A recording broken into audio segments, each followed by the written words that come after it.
Criança pode usar maquiagem? Será que é saudável meninas de 7 e 8 anos fazendo tutoriais de maquiagem para ir para a escola? Postando a rotina de skincare nas redes sociais? Ou será que nós estamos criando uma obsessão pela imagem desde a infância? Esse é o tema do episódio de hoje. Eu sou Dayana Garbim e esse é o Eu Vejo Você.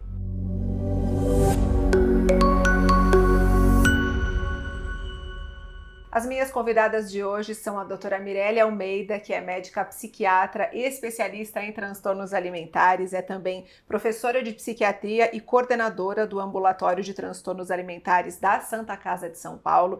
Doutora Mirelle, obrigada por estar aqui conosco. Obrigada pelo convite, Dayana. Imagina, é uma alegria. E também conosco hoje a doutora Anita Rotter, que é médica dermatologista, membro da Sociedade Brasileira de Dermatologista e da Sociedade Brasileira de Pediatria, especialista em dermatologia infantil. Doutora Anita, obrigada por estar aqui conosco. Eu convidei para conversar sobre isso uma dermatologista e uma psiquiatra, porque esse assunto é muito mais grave e importante do que a gente imagina e precisa dessas duas abordagens, porque a gente está falando de possíveis problemas de pele e de possíveis problemas emocionais relacionados à obsessão pela imagem. Doutora Mirelle, eu me preocupo muito com isso, porque, como todo mundo que me acompanha aqui sabe, eu fui uma mulher que por muitos anos fui obcecada pela imagem e eu sei o quanta vida isso me custou. E eu gostaria muito de que o mundo fosse diferente para as nossas meninas, mas o que eu tô vendo é um movimento nas redes sociais de crianças obcecadas por tutoriais de maquiagem, de skincare. É um fenômeno realmente que está acontecendo? Isso já está aparecendo no consultório? Sim, Dayana, você tem toda a razão em ter essa preocupação. Muitos anos atrás, nós tínhamos poucos recursos para lidar com a imagem, né? Nós tínhamos o espelho, o comentário dos amigos, da família.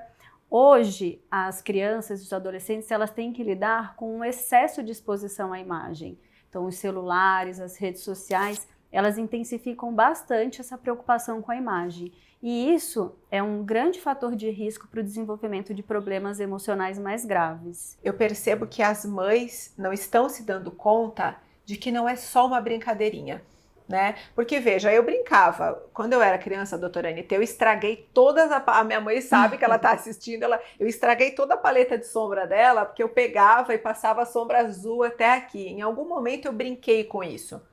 Mas nunca foi uma rotina, eu nunca me maquiei para ir para a escola, né? Isso é muito preocupante, doutora Anita, quando a gente pensa na consequência para a pele de uma criança. Sim, a pele de uma criança é diferente da pele de um adulto, né? A criança não é um mini adulto. Então, é uma pele que muitas vezes é mais sensível, ela tem um poder de absorção maior de determinadas substâncias. E assim, a maquiagem, a gente vê alergia a cosmético em adulto. Imagina uma criança que tem uma pele mais sensível. Então, o que a gente pode ver, na verdade, é uma irritação inicial, né? Então, a criança aplicou ali a maquiagem e começou a ter um fenômeno inflamatório agudo na pele. Mas, mais do que isso, é a exposição repetida. Começando numa idade bem nova, essa exposição repetida às substâncias que estão contidas na maquiagem, pode desencadear uma alergia. Então, a pele vai sendo sensibilizada e, em algum momento, a criança pode desenvolver uma alergia aos componentes que tem dentro da maquiagem. Então, a orientação é: criança não deveria usar maquiagem? Criança não deveria usar maquiagem. E a gente tem algumas maquiagens infantis que, em teoria, elas têm que ser de baixa fixação na pele, fáceis de sair, de remover da pele com água. Mas, mesmo assim, elas não são isentas de ter algum efeito adverso aí na pele, né? Então, mesmo nessas lojas de criança, que a gente vê aqueles kitzinhos de maquiagem e esmalte para criança, ainda assim não é 100% seguro? Ainda assim não é 100% seguro. Mas se for escolher, né, para brincar, né, a gente melhor do que a maquiagem do adulto. Melhor a de criança. Tá. Então, vamos deixar bem claro isso aqui. Maquiagem de adulto tem componentes, né? Produtos de skincare tem componentes que não são adequados para a pele da criança. Sim, que podem causar alergia. E essa alergia não necessariamente acontece com 1, 2, 3 aplicações. Podem ser após várias aplicações que ela pode aparecer. Outro dia eu vi na internet, saiu em todo lugar, muitas pessoas devem ter acompanhado, que uma menina teve complicações porque usou algum creme com ácido retinóico, se eu não me engano. Já vi outras matérias de crianças com alergia nos olhos por passar determinados produtos. Então é fato, né? Nós já estamos vendo crianças tendo prejuízos usando esse tipo de coisa. Gente, ácido retinóico é coisa para pele madura, né? Sim, e tem que ser prescrito pelo dermatologista, quando indicado em cada caso, né? O que eu falo assim, é uma queixa mais frequente agora no consultório, vir a mãe trazer, sim, a filha, criança, adolescente, ali numa idade de transição de pele também, que está usando diversos produtos com uma rotina de skincare que viu no tutorial, na internet. E o que eu falo, nem toda a pele é igual, né? Nem toda a pele de criança é igual, nem toda a pele de adolescente é igual. Não é todo adolescente que tem espinha, nem todo adolescente tem a pele oleosa. Então não existe uma receita que ele possa seguir e seja adequada para a pele dele. Então, por exemplo, se a gente acompanha uma blogueira, criança ou adolescente na internet, e ela mostra a rotina de skincare dela, talvez para a pele dela não esteja fazendo mal naquele momento, mas aí outra criança começar a usar aquelas coisas sem orientação, a gente nunca sabe. Não, a gente nunca sabe, pode não ser bom, né? Então, cada vez mais o que é interessante e o que eu acho um ponto positivo diante de tudo isso, quando os pais estão junto e sabem o que está acontecendo, o que os filhos estão usando, o que os filhos estão assistindo, e tem uma preocupação em relação a isso e trazem para a gente orientar e cuidar dessas crianças, né? São crianças que muitas vezes não têm o discernimento de poder de escolha do que pode ou não usar na pele. Uhum. Doutora Mirelli, eu peguei alguns dados dessa indústria que me assustaram um pouco. Uma reportagem da revista Veja diz que em 2021 o mercado de cosméticos para crianças e adolescentes no mundo movimentou 1,8 bilhão de dólares. E a projeção para 2027 é 2,9, quase 3 bilhões de dólares. As indústrias estão fazendo produtos específicos pensando neste público. Então, de alguma forma, está acontecendo um incentivo para que as crianças e adolescentes consumam esse tipo de produto. O que acontece diante disso? Porque as crianças não têm o discernimento, como você colocou, doutora Anitta, para entender. Primeiro, me desculpem, mas eu acho que as indústrias não estão entendendo a responsabilidade delas aqui. Esse é um ponto muito importante. Mas do ponto de vista psicológico e emocional dessas crianças, o que todo esse fenômeno pode trazer de prejuízo emocional? Isso que você relata, né, Daiane, é muito grave, porque a indústria, ela percebe a vulnerabilidade das crianças e dos adolescentes. Então ela entende, ela percebeu que se você incentiva, né, a criança, ela tem uma grande propensão a entender aquilo como algo necessário. Você mencionou uma brincadeira com maquiagem, né, que às vezes você faz com um colega, com um familiar, até com umas bonecas. Estimular de uma maneira lúdica, né, uma fantasia de criança é uma coisa. Você colocar para essa criança que ela precisa de uma maquiagem para ela se sentir bem com o próprio rosto, né, com ela como um todo, é muito perigoso, porque ela passa a depender de se ver maquiada para se sentir bem. Então isso vai criando ali um grande prejuízo para a autoestima, pode acarretar outros problemas mais graves, como sintomas depressivos, ou inclusive até desencadear aí um transtorno alimentar. Doutora Mirelli, você acha que as redes sociais ampliam isso? Porque a criança já tem essa vulnerabilidade que você explicou. Na nossa época a gente não tinha essa exposição às redes sociais. O fato de ter outras crianças fazendo esses tutoriais, as blogueiras mostrando todo esse consumo de skincare e de maquiagem, isso afeta as meninas? Sim, a grande questão, né, o que proporciona essa vulnerabilidade às crianças e adolescentes é que elas ainda estão em formação. Então elas estão descobrindo quem são, estão formando aí a sua identidade. Quando você coloca uma condição, né, então para ela passar a se identificar como uma pessoa boa, uma pessoa legal, se sentir bem consigo mesma, ela precisa dessa maquiagem ou ter ali um recurso externo para se sentir bem. Quando ela não tiver isso, ela vai ficar perdida. Então isso realmente traz esse grande prejuízo para a identidade da criança. ela naturalmente também está em transição, então em mudanças físicas, psicológicas, então isso aumenta ainda mais essa vulnerabilidade. A rede social, ela basicamente, ela se utiliza do recurso da comparação. Então você passa também a depender da opinião das outras pessoas, ou você se compara às outras pessoas para ter esse parâmetro, se você é legal, se você, né, se sente bem em relação a esse ambiente ou não. Olha que importante que é isso. Além da criança estar ali expondo a rotina dela, a criança vai ser submetida ao que as pessoas escreverem ali no comentário. Então você já pensou se alguém escreve para a menina: você ficou feia, devia usar mais maquiagem. Aquilo ali vai grudar na cabeça dessa criança de uma forma que ela vai acreditar que ela precisa se maquiar cada vez mais, né? Sim, existem diversos estudos, inclusive, que comprovam essa relação entre a insatisfação corporal e a quantidade de likes, comentários. Então isso não é feito à toa, é algo que realmente causa ali um impacto muito grande nessa imagem que ela vai formando e o quão ela se sente satisfeita com a própria imagem. E tem o outro ponto que começa com o rosto e depois se transforma numa insatisfação corporal como um todo, né? Existe esse risco dessa menina entender e internalizar que a imagem dela nunca é suficiente. Sim, sim, o rosto é um recorte, né? Quando a gente fala em maquiagem, a gente tem essa ideia mais específica do rosto. Mas quando a gente fala de imagem corporal, insatisfação com a imagem, está diretamente relacionada com o corpo. E é normalmente isso que leva à repercussão em relação ao transtorno alimentar, porque ela começa a ter uma insatisfação global, né? Ela está, em geral, se sentindo acima do peso, então ela começa a adotar dietas restritivas, vai alterando então o seu comportamento alimentar e o que leva então ao transtorno alimentar propriamente dito. Você é especialista em transtornos alimentares nessa faixa etária.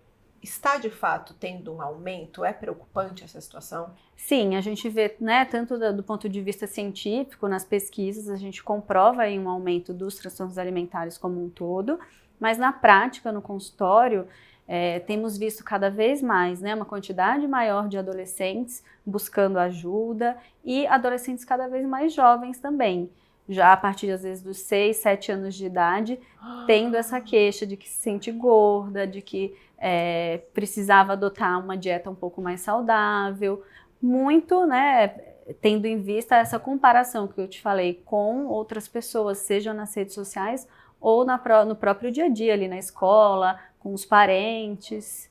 Então você está trazendo para a gente que crianças de 6, 7 anos já se sentem gordas e já querem fazer dieta porque acham que o corpo não é magro o suficiente. Já conseguimos identificar casos bem precoces. A maioria ainda é de adolescentes. A idade, né, de maior risco é por volta dos 13 anos. Mas você veja, a minha mãe conta, eu não lembro, mas a minha mãe conta que a primeira vez que eu chorei para ela, que eu era gorda, eu tinha 5 anos. Então você vê, foi precoce, né? Eu não tenho essa lembrança, mas ela conta que eu não quis, eu quis sair do balé, eu não quis participar da apresentação do balé, porque tinha que ser de maiô, e eu era a mais gordinha do grupo, e eu não fui. São indícios, né, de que aquilo ali pode, se você não cuidar, se transformar em algo mais grave. Que foi o que aconteceu comigo, na verdade, né? E aí depois, aos 12 anos, de fato, que eu desenvolvi transtorno alimentar e comecei a parar de comer, enfim. Então, mamães, papais que estão nos ouvindo, essa é a mensagem fundamental desse vídeo. Não é uma brincadeirinha de criança, não é elas estão problematizando uma coisa que a criança sempre fez. É muito mais grave do que isso. Eu quero voltar num ponto que você comentou, problemas de autoestima. Isso tudo pode levar uma criança à depressão, a um transtorno de ansiedade? Tem essa relação também? Sim, sim. Na verdade, os transtornos alimentares, de uma maneira geral, estão altamente ligados a outros transtornos, principalmente os de humor. Então é isso que a gente falou, se a criança tem uma autoestima prejudicada, se ela tem, né, uma dificuldade em se reconhecer as próprias qualidades, ela tem uma predisposição a desenvolver uma depressão, ou mesmo um transtorno de ansiedade. Você trouxe que tem muitos estudos recentes que mostram que as adolescentes estão com a autoestima muito baixa. né? Eu sei que você fez estudos no seu doutorado. E o que vocês levantaram, assim? Na minha pesquisa de doutorado, nós pesquisamos mais de 2.000 adolescentes aqui em São Paulo, investigamos diversos sintomas psiquiátricos, inclusive algumas variáveis, né, relacionadas à imagem corporal e sintomas alimentares. Os adolescentes, eles tinham na faixa de 14 e 15 anos. Num dos instrumentos que a gente avaliava a insatisfação corporal, a gente encontrou uma taxa de cerca de 70% de adolescentes com algum grau de insatisfação corporal. Então, isso já denota uma, né, dificuldade em lidar com o próprio corpo, com a sua própria imagem.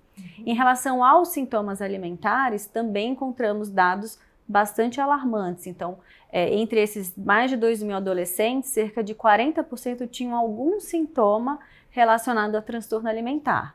Ou porque achava que perdia o controle sobre a alimentação, ou porque comentavam que, apesar das pessoas acharem que tinham peso normal, eles se achavam gordos já. Falando, na verdade, com meninas e meninos. Porque essa é uma questão interessante. A gente acaba, quando fala em transtorno alimentar e questões de imagem, a gente sempre intensifica a questão das meninas, mas os meninos hoje em dia também sofrem uma pressão relativamente grande em relação à cobrança da sua própria imagem. Você tem acompanhado isso na sua experiência, no seu consultório? A preocupação com acne, com manchinhas? Em relação a meninos e meninas, só fazendo um gancho aí com a questão da alimentação mesmo, o que a gente tem visto também mais recentemente é uma preocupação desses meninos e meninas em relação à pele e o alimento. Então, eles muitas vezes estão preocupados que tem 1, 2, 3 espinhas e acham que tem a ver com a alimentação e por conta eles param de comer determinados alimentos, fazendo uma restrição mesmo alimentar, assim, e refletindo até na questão de peso. E é super importante, né, a gente conseguir identificar o quanto isso está sendo interferindo ali na vida dessa criança e pedir uma ajuda para o colega, né? Então, muitas vezes o nosso trabalho do dermatologista precisa mesmo do psiquiatra em conjunto para cuidar dessa criança, desse adolescente, quando essas questões quando aparecem ou quando estão tomando proporções um pouco maiores do que...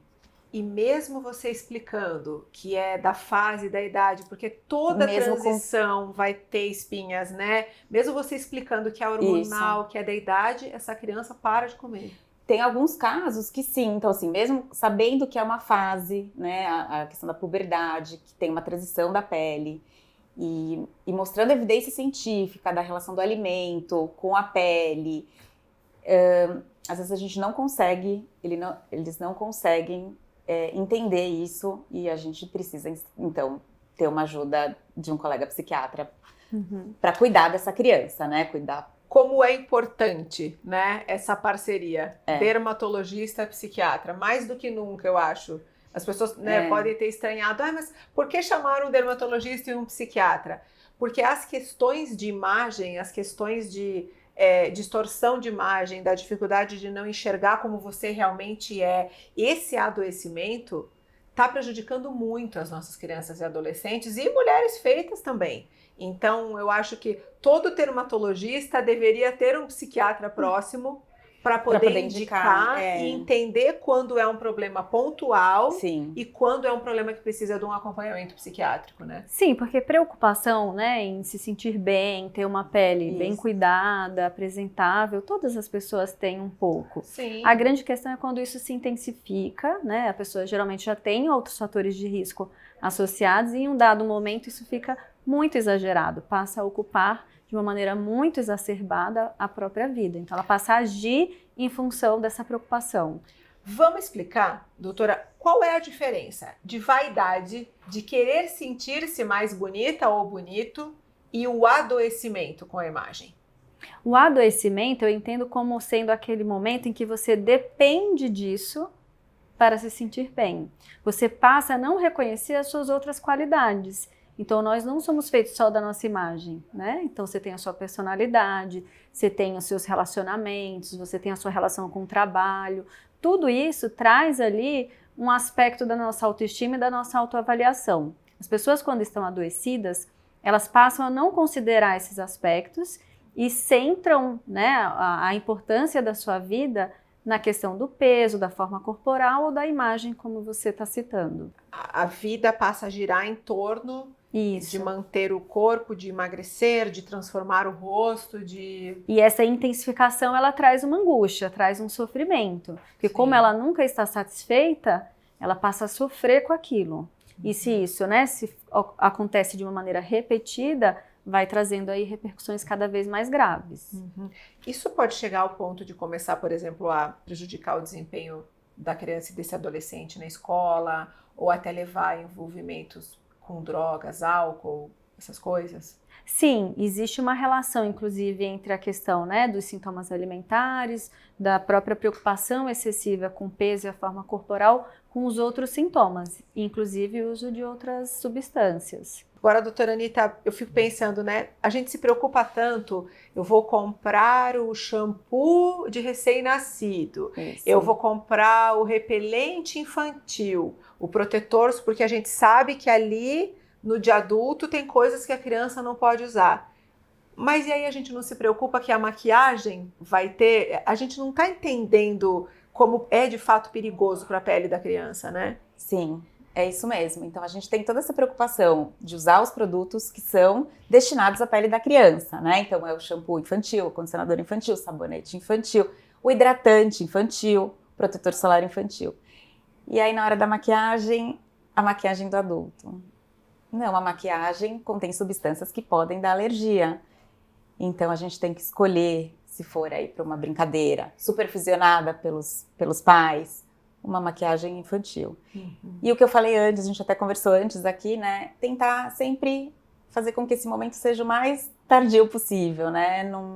São substâncias que estão ali, que podem sim causar algum tipo de alergia. Então, quanto mais você puder evitar ficar usando de uma forma rotineira, melhor. Então, o ideal é que o brincar de se maquiar não seja uma brincadeira rotineira na vida da criança. Não deveria ser, né? Não deveria já ter essa preocupação desde tão cedo. Doutora Anita, então, mais do que uma simples irritação, ficar vermelhinho, pode ter alguma consequência mais grave? Pode. Então, assim, uma pele que perdeu um pouco da sua integridade, você usou um produto, um ácido que irritou, que causou uma alergia, essa pele está mais suscetível à entrada de bactéria, por exemplo. Então, a gente tem um local mais sensível, que é uma porta de entrada para bactéria. Aí pode ter uma infecção no local, que precisa de antibiótico. Dependendo do local, você precisa de antibiótico endovenoso. Então, pode ter consequências bem desastrosas relacionadas ao uso inadequado. De uma brincadeirinha, você pode acabar tendo que dar antibiótico na veia para o seu filho. E eu acho que, mais do que tudo, assim, a criança não tem que ter essa preocupação estética, né? Eu acho que esse prejuízo emocional, né, que essa brincadeirinha pode levar, e que talvez a gente não tenha um entendimento claro ainda de como isso pode ser danoso. Mas agora eu gostaria que a gente pudesse oferecer algumas orientações para os pais e responsáveis, porque muitas vezes o que eu tenho visto é que, sem perceber tudo isso, as mães acabam levando as crianças a lojas de cosméticos. Tá tudo nas redes sociais, né, gente? A primeira visita da minha filha à loja X e os produtos que ela escolheu. Já tô vendo isso na rede social. As mães dando de presente rotina de skincare para a criança. A gente não deveria fazer isso, né, doutora? Sim, a gente tem que lembrar que as mães são os modelos para as filhas, né? Acho que, em primeiro lugar, a questão da própria mãe ter essa reflexão e prestar atenção naquilo que ela oferece de modelo para a filha. Então, se ela, né, costumeiramente se maqueia o tempo inteiro, não consegue sair de casa sem se maquiar, ou num momento em casa, né, que era um momento tranquilo, de relaxamento, ela tem uma necessidade de estar o tempo inteiro, né, ou maquiada, ou eventualmente até fazendo comentários sobre outras pessoas que traduzem essa importância também excessiva em relação à imagem. Uma outra questão são os próprios limites. Quando a gente fala em limite, criança e adolescente, ele precisa de limite. Então a gente dá limites para quase tudo, inclusive para maquiagem. Então, o adolescente pode querer ter muitos, mas quem vai permitir ou não isso vão ser os pais. Então, ter esse limite daquilo que é saudável para o adolescente consumir naquele momento. Outro dia me chamou a atenção que a rotina de skincare que essa criança mostrava passava de acho que R$2.000. Ela tinha produtos ali de marcas importadas que custam mais de R$300. Então, além de tudo, o que a gente está ensinando para as crianças, né? Que você precisa desses produtos caríssimos, é um consumo desenfreado também, né? Então, são tantos aspectos que preocupam, né? Nesse tema. Estamos falando de crianças que antes de ir para a escola acordam 40 minutos mais cedo, porque só vão para a escola todos os dias se estiverem maquiadas. Não é se maquiar de vez em quando, né? Quando vai numa festa, num shopping. É realmente passar a ter a necessidade de se mostrar assim, né? De se sentir bem assim, se mostrar assim para os seus colegas. O papel dos pais nesse momento é muito importante, de ficar atento, muitas vezes, a essa mudança de comportamento. Essa criança não tinha esse hábito e passa a ter, né? É claro que é super importante a gente cuidar da pele, né? Não é que a gente não quer que cuide da pele, né? Então, e cada pele tem a sua necessidade, né? Um hidratante, um sabonete determinado, o protetor solar. Mas a gente tomar cuidado com talvez um exagero, né, do uso de determinados produtos e orientar, né, os pais estarem sempre do lado dessas crianças e adolescentes, percebendo o que tá acontecendo. Doutora Anita, que tipo de produtos as crianças podem e devem usar, que faz bem para a pele? Protetor solar em primeiro lugar. Protetor solar, né? Isso. E aí, assim, o hidratante, a gente pode orientar. Se a criança tem a pele mais seca, mais sensível, tem hidratantes que são destinados ainda mais para a pele mais sensível, mais seca. Então, a gente tem uma gama ampla de produtos que são próprios para a criança mesmo, né? E que a gente pode usar. Doutora Mirelli, os pais têm sempre uma preocupação, né? Quando a criança traz de fato uma preocupação estética, a criança está acima do peso, a criança precisa cuidar mais da alimentação, a isso virar uma obsessão, né? Então, assim, quando que a gente deve, de fato, ouvir o nosso filho e perceber se ele está precisando de ajuda nesse sentido? Acho que o primeiro conselho, Dayana, é sempre ouvir. Acho que validar o que a criança está sentindo e procurar entender de onde que surgiu essa preocupação. Então, às vezes foi um comentário na escola, entender se tem algum fundamento, né? A gente está falando aí também de uma grande quantidade de crianças que estão acima do peso e precisam ter algum cuidado com a saúde. O que você pode fazer para cuidar dessa criança? Mas se você entender, né, que aquilo ali às vezes é fruto de um comentário de alguém que fez um bullying, então procurar esclarecer, afirmar para essa criança que ela não precisa dar importância para isso, que ela tem outras qualidades, que ela muitas vezes ela pode se sentir segura consigo mesma sem necessariamente dar ouvidos a comentários externos. Uma coisa que eu sempre me preocupo, doutora, é como ensinar a minha filha a construir uma autoestima e não ter essas preocupações em excesso.